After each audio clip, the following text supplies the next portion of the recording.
तो बेटा कल हमने हिंदी में जो है काव्य खंड के अंतर्गत श्री सुमित्रा नंदन पंत जी द्वारा जो रची गई कविता वे उसका अध्ययन किया। वे आंखें नाम की जो कविता है उसको हमने कल पढ़ा और उसमें हमने देखा कि भारतीय किसान की जो दुर्दशा है वो कैसी हुई, उसके जो है अतीत के बारे में पढ़ा, उसकी वर्तमान स्थिति के बारे में पढ़ा, उसकी उस स्थिति के लिए जो जिम्मेदार व्यक्ति हैं उनके बारे में पढ़ा कि क्यों जिम्मेदार हैं।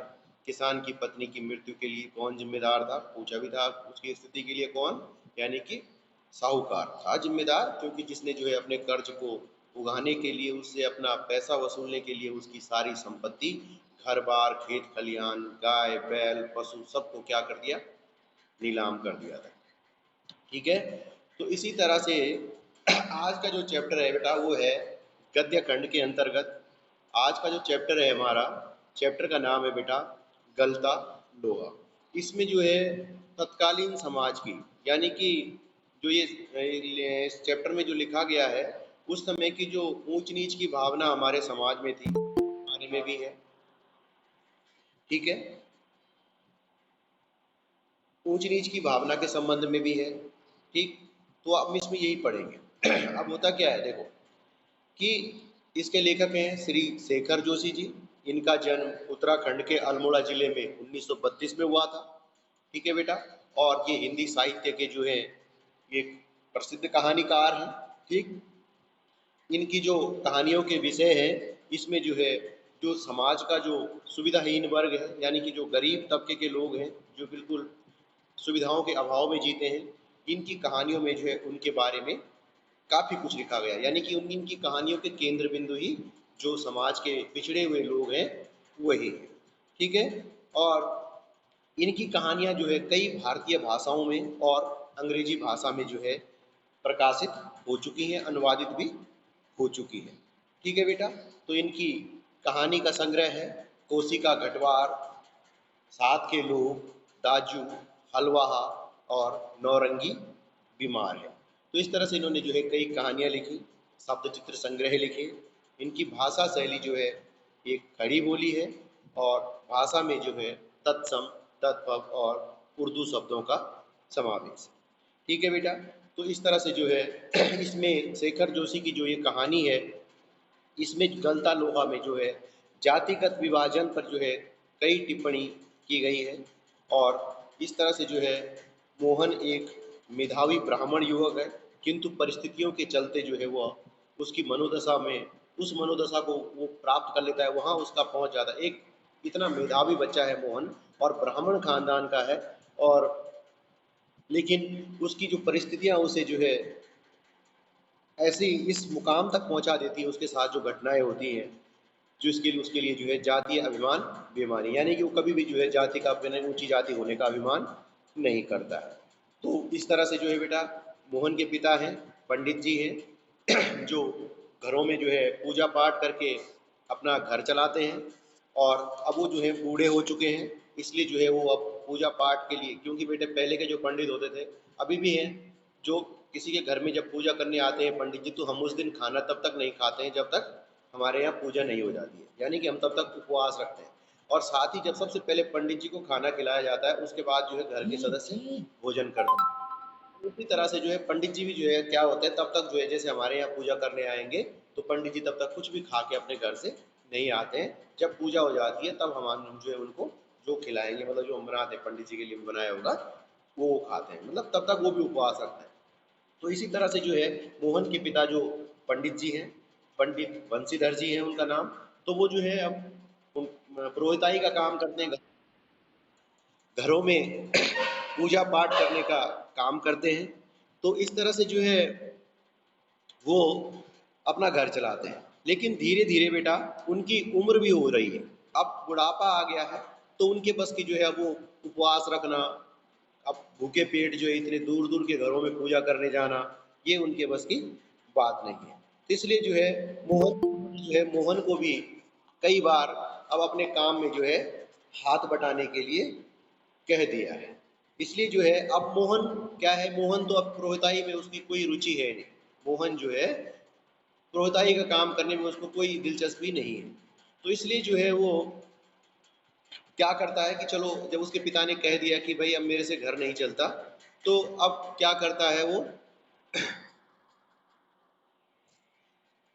तो मोहन को जो है जब अपने पिता के जो व्यवसाय करते हैं, पंडिताई करते हैं, पुरोहिताई, उसमें कोई दिलचस्पी उसकी नहीं है। और पिता ने जब उसको बोल भी दिया कि बेटा अब मैं बूढ़ा हो गया हूँ, घर के काम में तुम्हें हाथ बटाना होगा, तो इसके लिए जो है मोहन क्या करता है, अपनी दरांती उठाता है और अपने खेतों के किनारे जो झाड़ियाँ उगी हुई थी उनमें उसको जो है क्या करता है, साफ करने के उद्देश्य से जो है वो घर से निकलता है। ठीक है बेटा। फिर इसमें आती है बात धनराम और मोहन। धनराम जो है एक लोहार का बेटा है और मोहन एक पुरोहित का बेटा है। ठीक है बेटा। और दोनों बचपन के मित्र हैं और इनके जो अध्यापक हैं उनका नाम श्री त्रिलोक सिंह है। और धनराम मैं पहले बता चुका हूँ पिछड़ी जाति का व्यक्ति है और मोहन उच्च जाति का व्यक्ति है। फिर क्या है, विद्यालय में मोहन जो है सबका चहीता बच्चा है, क्योंकि वो हर काम में उसी को जो है आगे रखा जाता है। पहली बात तो वो ऊंची जाति का है, पुरोहित खानदान का है, ऊपर से जो है वो पढ़ने लिखने में भी तेज है। गाने की जो कला है, यानी गायन में भी जो है वो बहुत अच्छा गाता है। जैसे प्रार्थना गानी हो तो उसी को बोला जाता है। मास्टर जी ने उसको जो है क्लास का मॉनिटर भी बना रखा था, क्योंकि उससे जो भी पूछा जाता वो हर प्रश्न का उत्तर दे देता। और कभी कभी तो मास्टर जी उसको क्या बोलते, जिस बच्चे को कुछ नहीं आता था तो उसी को मोहन भी जो है उसको दंड देता था, यानी कि क्लास में बच्चे के द्वारा ही दूसरे बच्चे को दंड दिया जाता था। ठीक है बेटा। फिर प्राइमरी जब वो 5वीं पास हुआ तो उसको बाद मोहन को जो है छात्रवृत्ति मिली।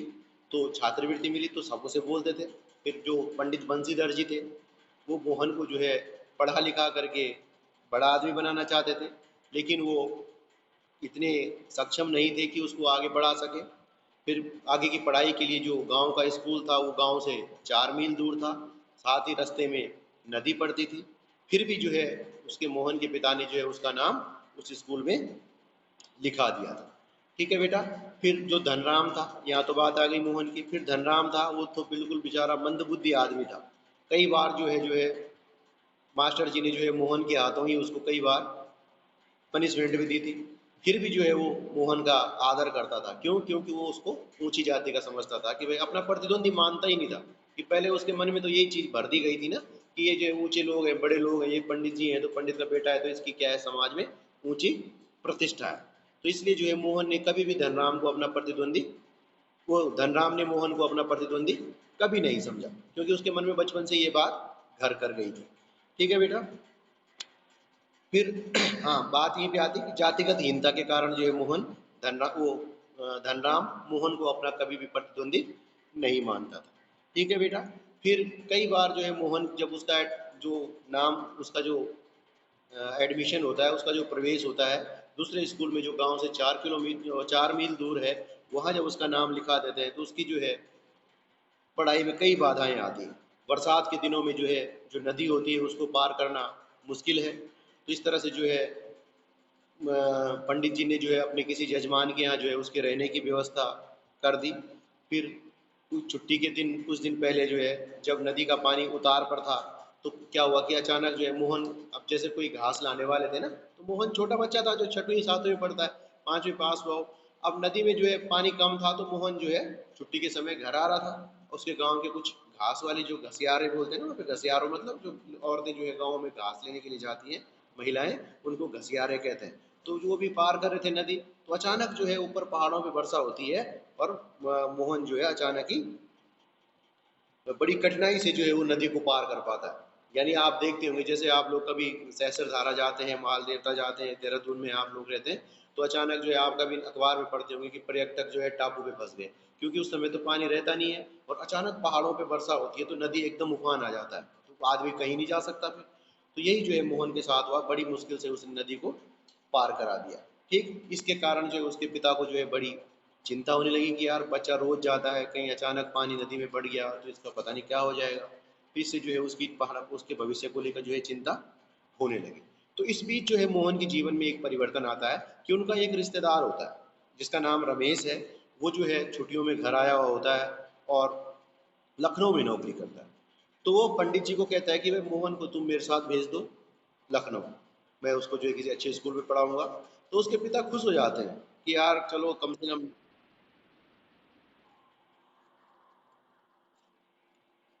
तो लखनऊ से जब मोहन का रिश्तेदार आता है तो वो क्या करता है कि पंडित जी जो है जिसके पिता उसको उसके साथ लखनऊ भेज देते हैं उसके कहने पे।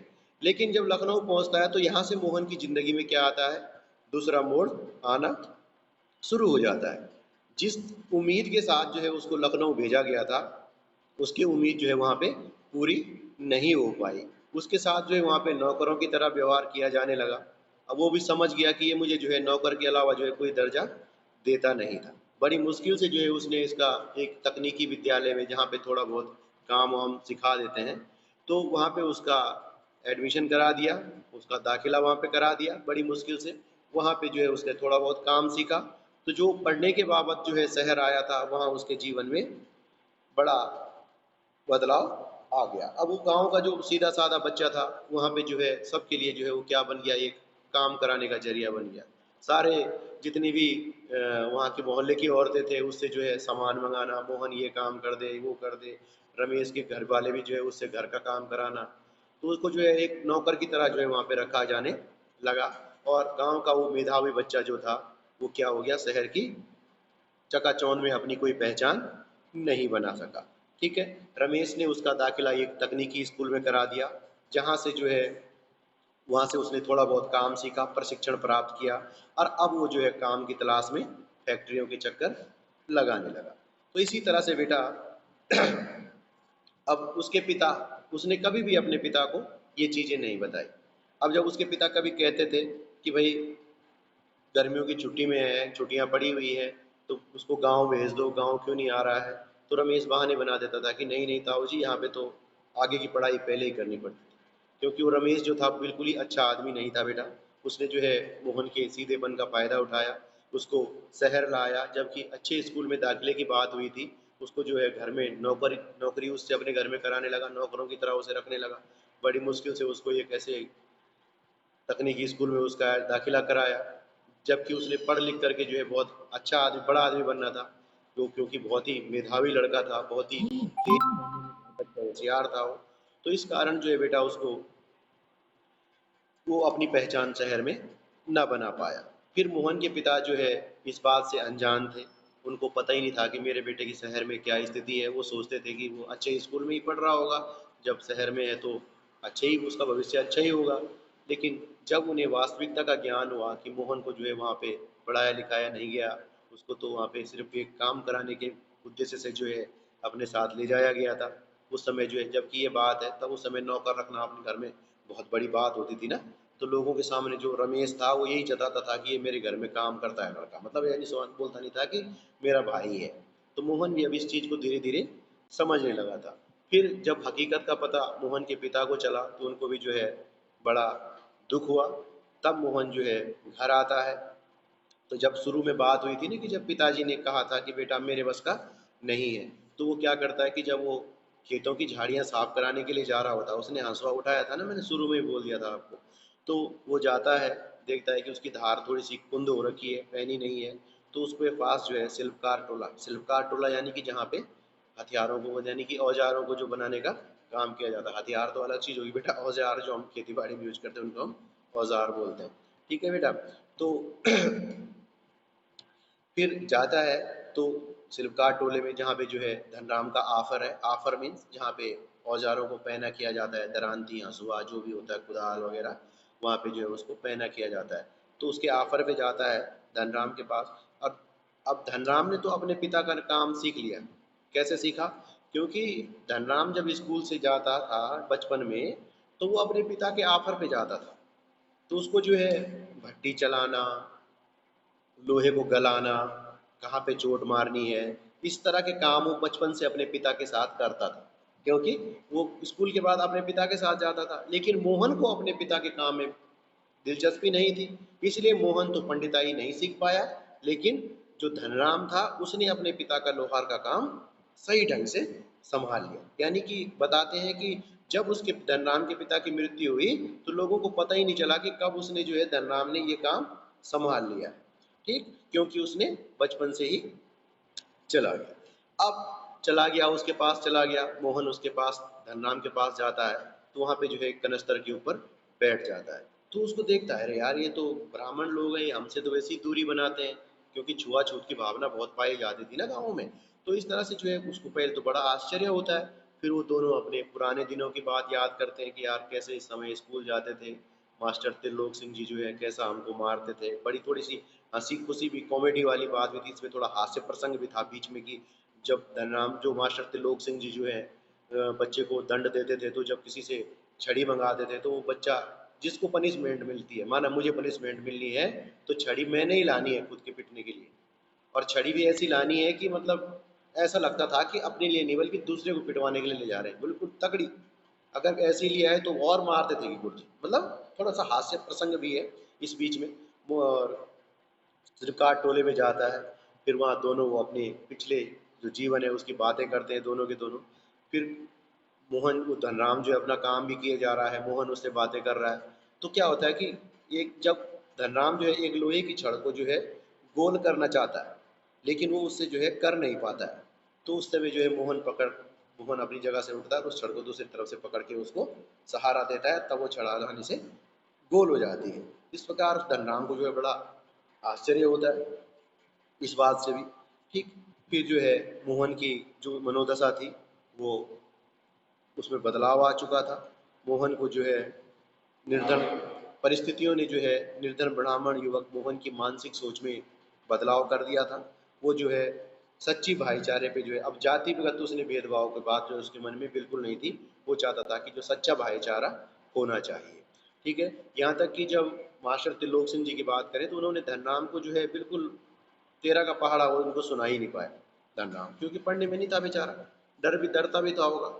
फिर जो है उन्होंने एक दिन उसको बहुत मारते थे मास्टर, तो उसको जो है दरांतिया देते हैं और उसको साथ में यही बोलते हैं कि तेरे दिमाग में बेटा लोहा भरा हुआ है, ये विद्या के ताप से नहीं पिघलेगा। तो इस तरह से मास्टर जी ने भी गलत कहा कि भाई नहीं पिघलेगा, ऐसा नहीं होना चाहिए। मास्टर हमारा गुरुजियों का, टीचर्स का काम ये होता है, जो अध्यापक है उनका काम ये होता है कि बच्चे को जो है प्रोत्साहित करें, मतलब कि हाँ बेटा आप कर सकते हैं। ये नहीं कि किसी को नहीं आता है तो उसको हम जो है बोलना शुरू कर दें कि नहीं नहीं तू तो बेकार है, ये सो करके, ऐसा हम नहीं बोल सकते। मास्टर यहाँ पे जो है थोड़ा त्रिलोक सिंह मास्टर जी की बात से हम सहमत नहीं होते, ठीक है बेटा। तो इस तरह से जो है बंशीधर से जो है पुरोहिताई नहीं हो पाती थी, ठीक है। अब क्वेश्चन आपके पास आता है कि मोहन अपने पिता के किस कार्य में सहायता करने में असमर्थ था। सिर्फ किस काम में? पुरोहितगिरी, यानी कि जो पंडिताई का कार्य उसके पिता करते थे, क्योंकि उसको इस काम में कोई रुचि थी, और दूसरा उसने कभी इस काम को किया भी नहीं था, तो उसको कोई इसका अभ्यास नहीं था, ठीक है। फिर मोहन ने जो है पिता की बातें सुनकर कोई सुझाव उनको नहीं दिया। जब उनके उसके पिता ने उसको कहा, हाथ बटाने के लिए कहा कि बेटा मैं बूढ़ा हो गया हूँ, मेरे से जो है ये घर चलता नहीं है, इसलिए जो है अब तुम्हें भी ध्यान देना होगा। इसलिए जो है उसने उसने कोई सुझाव इसलिए नहीं दिया होगा क्योंकि वो अपने पिता को मना नहीं कर सकता था, और उसकी समझ में भी कुछ नहीं आ रहा था कि वो करे तो करे क्या करे। अब उसको जो है कोई पूजा पाठ अनुष्ठान करने का तो कोई ज्ञान था नहीं, उसको कोई अभ्यास नहीं था। इसलिए जो है उसने चुपचाप दरांती उठाई और अपने खेतों की झाड़ियाँ साफ करने के लिए निकल गया, ताकि जो है अपने खेतों में कुछ खेती बाड़ी करके अन्न पैदा करके अपने परिवार का भरण पोषण कर सके, ठीक है बेटा। फिर है किताबों की विद्या का ताप। मैंने अभी कहा था ना आपसे, इसका बात मतलब इसका अर्थ स्पष्ट करते हुए बताइए कि इसकी सामर्थ्य धनराम के पिता में क्यों नहीं थी। इसमें इसलिए था, किताबों की विद्या का ताप होता है कि किसी पुस्तक को पढ़ करके जो है ज्ञान अर्जित करके तेजस्वी बनना। तो मास्टर ने जो है उसको पहले ही कह दिया धनराम को कि बेटा ये विद्या के ताप से जो है तुम्हारे दिमाग में नहीं घुसेगा। तो उसका जो है मनोबल क्या हो गया, और ज़्यादा गिर गया। जो उसके मन में थोड़ा बहुत पढ़ने की इच्छा रही होगी, अब उसको लग गया कि जब गुरुजी ने बोल दिया कि तुझे कुछ नहीं आता, तो उसने अपने आप को जो ये मान लिया कि सच में जो है मुझे कुछ नहीं आता। उसका जो है मानसिक बल क्या हो गया, गिर गया एकदम, जो है वो उसने अपने आप को ही मान लिया। तो इस तरह से मैं कह रहा हूँ कि मास्टर जी को ऐसा नहीं बोलना चाहिए था। फिर उस धनराम के पिता गंगाराम की मृत्यु के बाद जो है लोगों को याद ही नहीं रहा, क्या याद नहीं रहा कि कब गंगाराम की मृत्यु हो गई, क्योंकि उसका बेटा तो काम जानता था लोहार का, इसलिए जो है लोगों को पता ही नहीं चला कि कब उसने जो है अपने पिता का आफर संभाल लिया। फिर इसमें आपने देख लिया कि मोहन के स्कूल जाने में क्या क्या कठिनाई थी और मोहन के पिता की क्या इच्छा थी। मोहन के पिता की इच्छा उसको बड़ा आदमी बनाने की थी, और मोहन के स्कूल जाने में कठिनाई क्या थी कि बहुत दूर था, 4 मील दूर था। इसके अलावा रास्ते में नदी पड़ती थी जिसे बरसात में पार करना कठिन हो जाता था। इसलिए जो है मोहन को, और साथ ही मोहन को जो है 4 मील जाना और 4 मील आना, यानी कि 8 मील का सफ़र उसको रोज तय करना पड़ता था। ठीक है बेटा। फिर गांव का जो अच्छा मेधावी बच्चा था, होशियार बच्चा था, वो शहर में अपनी पहचान क्यों नहीं बना पाया?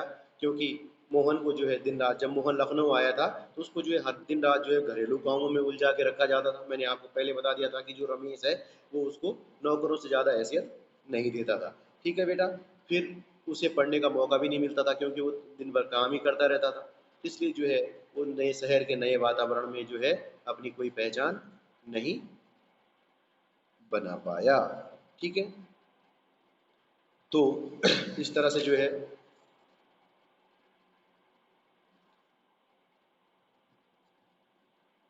ठीक है बेटा, इसमें एक और भी आया है कि धनराम मोहन को अपना प्रतिद्वंदी क्यों नहीं मानता था? क्योंकि अपनी जातिगत हीनता के कारण अपना प्रतिद्वंदी नहीं समझता था उसको। उसको लगता था कि वो निम्न जाति का है और मोहन उच्च जाति का है। ठीक है बेटा। और फिर पढ़ने में भी तेज है, तो इसलिए कहता था कि भाई निम्न जाति का होने के कारण जो है उसके बस की जो है, उसको विद्या प्राप्त करना उसके बस की बात नहीं है। जबकि मोहन उच्च जाति का है और वो पढ़ने में भी तेज है। इसलिए जो है उसको कभी भी उससे कोई कंपटीशन नहीं रखता था, कोई अपना प्रतिद्वंदी उसको नहीं मानता था, बल्कि उसका सदैव उसके मोहन के प्रति जो है उसके मन में आदर की भावना थी। तो ठीक है बेटा, आज के लिए इतना ही है। अब आप दूसरी क्लास ज्वाइन कर सकते हैं।